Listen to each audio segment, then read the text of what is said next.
तो बड़े बड़े मुश्किलात सामने आते हैं। और आज़ाद कश्मीर के इलेक्शन में भी इस दफ़ा पाकिस्तान पीपल्स पार्टी तो सबसे पॉपुलर जमात था। और जैसे आपको पता है कि बुरे दिन में तो लोग कम होते हैं, लेकिन अच्छे दिनों में लोगों का कोई कमी नहीं होता।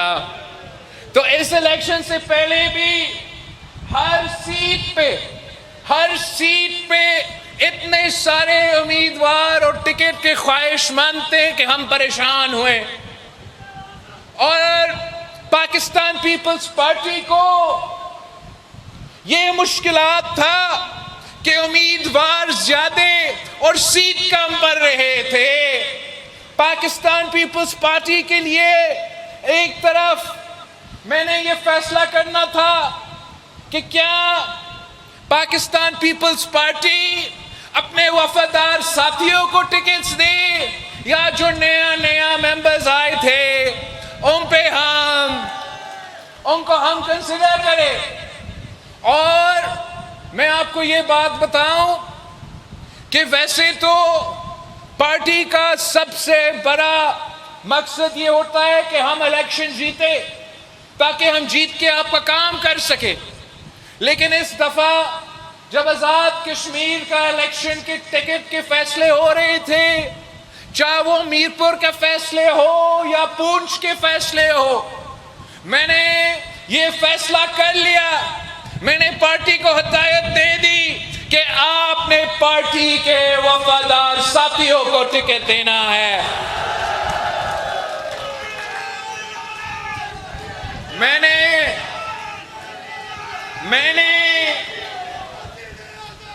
LA13 में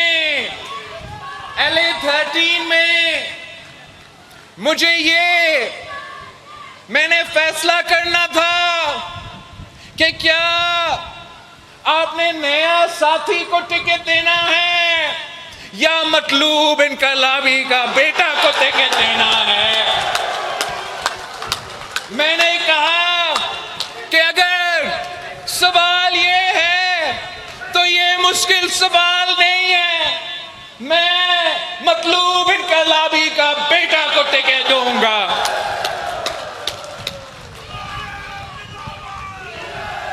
मतलूब इनकलाबी साहब पाकिस्तान पीपल्स पार्टी का वफादार साथी था और मेरा भाई, उसका बेटा इस इलेक्शन में मेरा टिकट लेके लड़ रहा है। मैं कोटली वालों से, खास तौर पे LA13 के अवाम से दरख्वास्त करता हूं कि मैंने अपना काम कर लिया है, टिकट दिलवा दिया है, अब जब जितवाना आपका काम है, जितवाना आपका काम है। मैं मतलूब इनकलाबी का बेटा असेंबली में देखना चाहता हूं।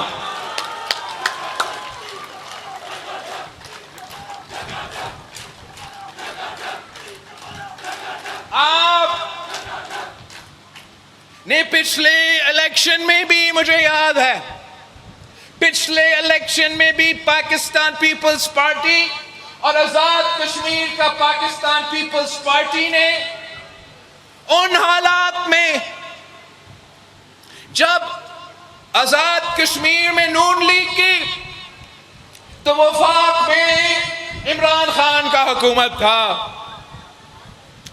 उन हालात में भी पाकिस्तान पीपल्स पार्टी आजाद कश्मीर इलेक्शन लड़े और आपने आजाद कश्मीर के हद तक जो अक्सरियत सीट्स थे आजाद कश्मीर के अंदर, वो अक्सरियत सीट्स आपने पाकिस्तान पीपल्स पार्टी को दी थी। तो मेरे नजर में पिछले इलेक्शन भी हम जीत चुके थे। अब हालात कुछ और है, हालात कुछ और है। 6 महीने से आजाद कश्मीर में पीपी का हुकूमत और काफी सालों से वफाक में हमारे दोस्त शहबाज शरीफ साहब का हुकूमत है। तो अब पिछले इलेक्शन की तरह इंशाल्लाह मुश्किलात नहीं होंगे। आपने पिछले इलेक्शन से भी बेहतर रिजल्ट्स दिलवाना है। हम आजाद कश्मीर में इंशाअल्लाह ताला पाकिस्तान पीपल्स पार्टी की हुकूमत बनाएंगे। पाकिस्तान पीपल्स पार्टी की हुकूमत बनाने के लिए, मेरा अक्सरियत दिखाने के लिए मैं कोटली का हर एक सीट चाहता हूं। कोटली वालों, आप पाकिस्तान पीपल्स पार्टी को तमाम सीटें देंगे, 100 के 100 सीटें देंगे। मैं LA9 नक्याल के लोग से पूछना चाहता हूं, क्या आप पाकिस्तान पीपल्स पार्टी को जितवाएंगे? आप जावेद बदवानवी साहब को जितवाएंगे?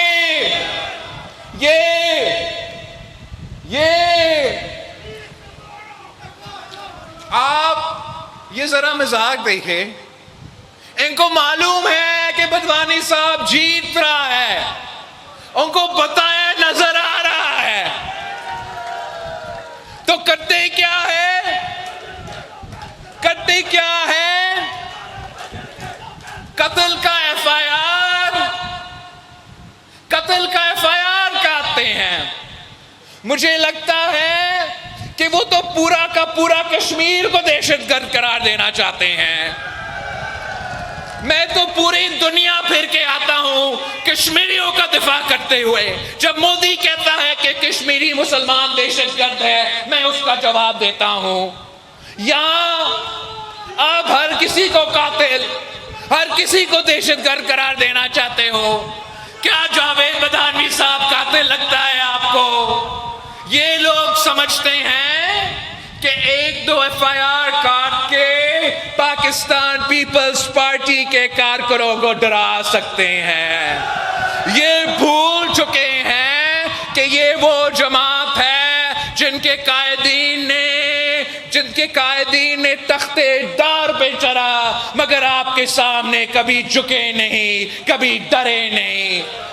और हम सब वही कायदे अवाम शहीद जुल्फिकार अली भुट्टो के सिपाही है। एक अदालत होता है और एक अवाम का अदालत होता है। इंशाअल्लाह ताला 27 को LA9 कोटली से आप जावेद बदानवी साहब को मुंतखब करवा के, जितवा के अवामी अदालत में सुरखरू करेंगे। और जो ये FIR कटवा रहे हैं, आप ये मत समझे कि हम आपको भूलेंगे। आपने ये कोशिश किया है कि पाकिस्तान पीपल्स पार्टी के जियालों को डराए। आपने ये कोशिश किया है कि मेरे पाकिस्तान पीपल्स पार्टी के जियालों को खौफजदा करे। इंशाअल्लाह ताला इलेक्शन होने दे, उसके बाद मैं खुद आपका देख लूंगा।